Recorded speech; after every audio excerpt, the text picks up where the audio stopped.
Well, why don't you take a walk with me here on Ballinger Creek Pike? Normally this is 2 lanes wide. It's a pretty major north-south road in southern Frederick County, Route 351. Here's the end of the road. I'm trying to get to my farm, to get to my animals. I haven't seen them in 2 days. And this is where I met Emily Hopenick and her dad, Ralph. I'm nervous. I know they're thirsty. But this scalloped landscape of drifted snow is what's between here and there. So Emily and her dad drove to the other end of the road, a little closer to the farm, and started walking. This is crazy. Look at the snow drifts. They're huge. The hike got a little bit hairy. There were places where they post-holed through deep snow, and places where the 4-foot-high fences disappeared, and places like this. The tops of these trees are 14 feet from the ground. So there's your drift, a 13-footer. There were even times when they crawled, and it all led to the barn. Please let everybody be okay. Hi, everybody. This is my family. Hi, dolls. I guess I forgot to tell you, the animals are a herd of miniature donkeys. We made it. If we can make it through this, we can make it through anything. Well, we're worried about the roof coming in with all that heavy snow. We're happy now. They're my family. When I come home, I take care of them every day, and they take care of me. A happy ending. And also for the people stranded on the farms down here, because later, here came the plow.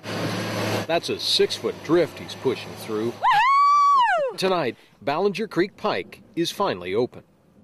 We reported earlier some serious problems up in Frederick County, Maryland. Let's go to Scott Broom via Skype. Scott, what do you see, what do you hear up there? Well, they've got at least 50 motorists in Frederick County that spent their night in their vehicles because they couldn't get heavy equipment to them. They couldn't get them out, and they're still having problems doing it this morning. The rescue operations just got underway about an hour ago. There's one vehicle in particular that's down Buckystown Pike, Route 85, towards the Adamstown area, where a lot of vehicles, including a fire truck, had to be abandoned yesterday because of 12-foot drifts. In Haiti today, rescuers stepped up the flow of medical aid while the Maryland-based hospital ship, the Comfort, reports it now houses nearly 400 patients on board. Of course, then one of the most emotional places to be is with the kids. Tonight, Scott Broom has a 9 News Now follow-up of what became of some of the first children who were airlifted to this floating military hospital. The General Hospital in Port-au-Prince is where the injured come to heal or die, under tarps and trees. I'm Scott Broom in Port-au-Prince, Haiti. I was there Thursday, doctors telling me. The arrival of the 1,000-bed hospital ship Comfort gave a select few a second chance. Edlin, her name is Edlin. And it was here under a tent that I met Edlin Dorival. She has cinder block fell on her during the earthquake. Edlin's leg was shattered, the compound fracture covered by only a piece of gauze for 8 days. In the shocking battlefield conditions here, surgeons simply couldn't fix it. And this was Edlin's ticket out. Edlin was loaded on a Navy medevac, alone, no family. Others watched the helicopters in desperation. 2 days later, I searched the pediatric ward. Children, some in terrible pain and some simply in terror without parents. But in the calmest corner, there was a girl with a giant cast, hugging a stuffed dolphin. It was Edlin. The smile tells you how things are going. Okay, she said she wants to do medicine, work as a pediatrics. Also here recovering, 6-year-old Lionel de Brazil. He was the first child brought aboard with a crushed pelvis and failing organs in a risky night flight while the Comfort was still at sea. He was the one who tenderly clung to Bethesda doctor Erica Beard Irvin's hand. He's doing really well. He's been really sort of perky. This morning I was teaching him Elmo's song, because he has an Elmo coloring book, so I was teaching him the little song that Elmo sings. The Navy found his uncle and flew him onto the ship. His family can't see the child, so they don't know how he's doing, and there's no communication through here with his family. These are the reasons the Comfort is here. They are lives saved. A young corpsman, Creole-speaking Daniel Joseph, hustles from bed to bed.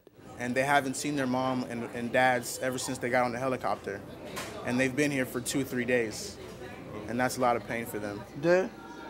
So it kind of affects me in a lot of ways. And everywhere there are stuffed animals and toys hastily donated by kids at Bethesda's Stone Ridge School of the Sacred Heart. How are the stuffed animals going over around here? Oh my goodness, they are a huge hit.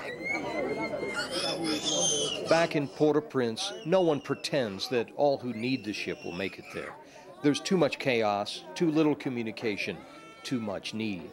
Even a fleet of Navy helicopters and a 1,000-bed ship, staffed 24/7 with Bethesda and Walter Reed's best, can only do so much in a shattered nation that needs so much more.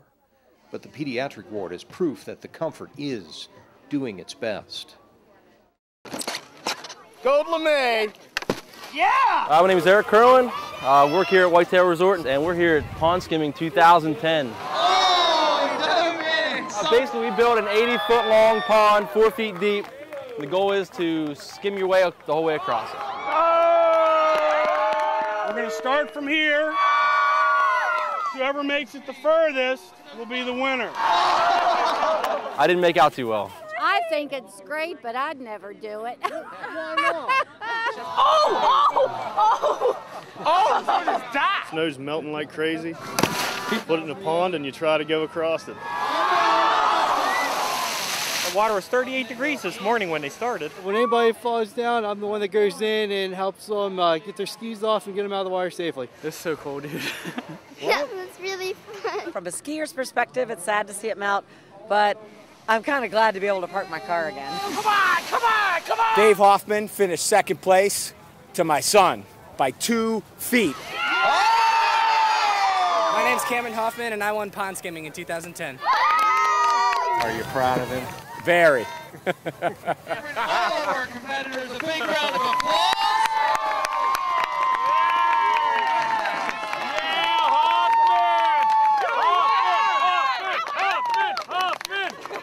Mourners walked past long lines of American flags.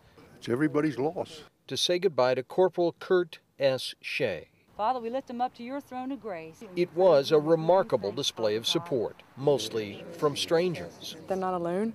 There's a lot of people in the community that love them. And it could have been either one of my boys when they graduated from boot camp. A young boy here paid the ultimate price in a world politic that not many of us really understand what's going on.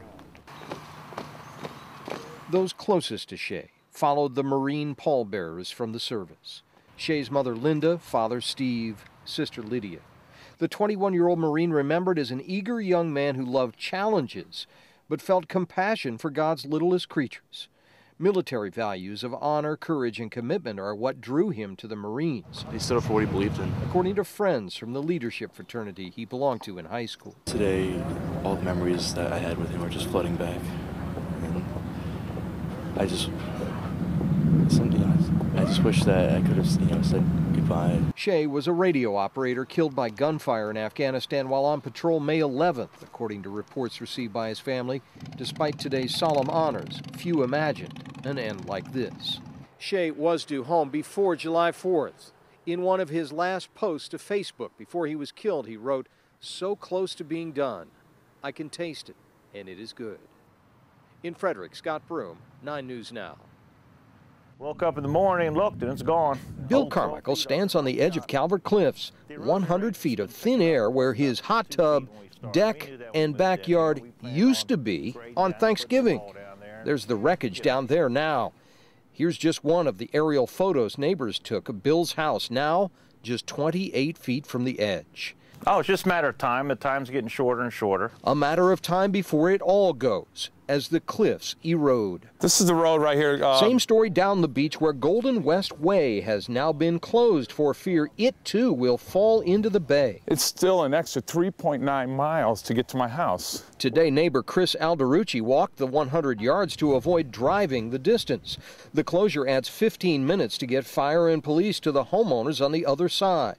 There are 91 homes along the cliffs. The residents call themselves the Cliff Dwellers. We need our congressmen and our senators to step up and help us with this. But here is what stands in the way: the Puritan tiger beetle on the endangered species list.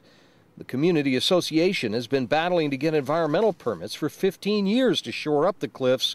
John Eney is the association president. They may not be able to insure, they may not be able to sell, they may not be able to relocate. So they're facing bankruptcy and disaster.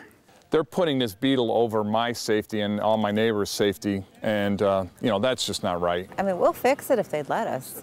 This has been a 15-year battle. It just doesn't make any sense. If the cliff dwellers ever do get their environmental permits, then they'll need some money. The last time the engineers gave them an estimate was back in 1998, and back then they said it would cost $3 million to stabilize the Calvert Cliffs. In Lusby, Scott Broom, 9 News Now and WUSA9.com. It's kind of like panning for gold. A team of archaeologists working for the State Highway Administration has made a puzzling discovery off South Street on a site soon to be covered by a widening of Interstate 70 a few yards away. So this was probably in the early 1800s. These are the photos of the little stone hut, roof and all, that was uncovered this week. Now they've dug even deeper and turned up lots of artifacts. These are sort of the debris of daily life in the 19th century. So we have some sort of fancy tableware with a blue and white print, some beverage glass and some lamp glass from, drinking vessels and lamps that they would have used to light the house and see what they were doing at night. Lisa Krause is the archaeologist in charge on a site that was settled nearly 200 years ago by the Brengle family, early founders of Frederick. But why they built the hut and what it was for is a complete mystery. It shouldn't be here. We've got a huge industrial operation happening on this side. We've got a major highway system happening right here. But somehow, just by pure luck, the entire site is totally intact. So we've got a terrific amount of information about early farming in Frederick, an interesting family that contributed to agriculture and industry in Frederick, which is great and interesting. And then to have an entire building under this much dirt is like unheard of in Maryland. So it's been a pleasure and it's been really interesting to excavate it, and we're just hoping we can figure out what the heck it was. Now, archaeology isn't normally a business where people are in a hurry, but in this case they're not fooling around. That's because the expansion of I-70 could have bulldozers rolling here by the end of the year, and they want to get this story told in time. In Frederick, Scott Broom, 9 News Now.